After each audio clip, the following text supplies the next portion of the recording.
Alors, on voit bien un peu le début de votre parcours. Donc, vous mettez bien en avant, voilà, une sorte de renouveau du mouvement social à la fin des années 90. Et à partir des années 2000, vous vous intéressez beaucoup enfin, vous menez des recherches empiriques assez précises sur, justement, peut-être, je ne sais pas si on peut appeler ça un renouveau, mais comme quelque chose comme un renouvellement, en tout cas, des démarches syndicales, notamment en rapport à la question des travailleurs précaires, qui de plus en plus à l'époque.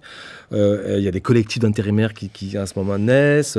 Et vous êtes intéressé notamment à la question de l'aide à domicile, et comment des militants de CGT ont essayé de construire des collectifs par rapport à Tout à ça. fait. Qu'est-ce que vous pourriez nous dire de ces travaux-là, parce que c'est intéressant de ce point de vue-là aussi. Oui, alors bien sûr, ce qui m'interpelle avec d'autres au début des années 2000, c'est le fait que les organisations syndicales qui ont retrouvé un petit peu une superficie un petit peu plus grande, pour dire comme ça, après 95, sont confrontées aux profondes transformations du monde du travail, profondes transformations des entreprises, avec tous les processus d'externalisation de la main-d'œuvre, Contrats précarisés, voilà, filiation, souples. et puis le développement de toutes les formes de précarité. Mhm. Et donc l'enjeu, c'est comment adapter les structures syndicales, l'outil syndical, Qui est inadapté à cette nouvelle oui, forme-là. qui s'est beaucoup construit sur le syndicat d'entreprise dans un grand établissement.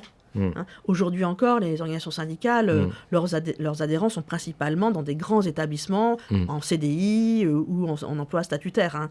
Donc comment aller à la rencontre finalement de celles et ceux qui composent aujourd'hui les fractions les plus précarisées du salariat? Ça, c'est une question que la direction des syndicats se pose explicitement à l'époque ou... Ah, ça commence, ça monte dans les discussions, les délibérations de congrès, de réflexion. Par exemple, dès 2003, il y a un congrès confédéral de la CGT à Montpellier où ces débats sont extrêmement présents. Comment on fait évoluer l'outil syndical, comment est-ce qu'on doit mettre en place des syndicats multiprofessionnels, des syndicats de sites, voilà, comment on adapte nos structures, sachant que le syndicalisme a sans arrêt adapté ses structures, passant à la fin du 19e et début du 20e, du syndicalisme de métier au syndicalisme d'industrie.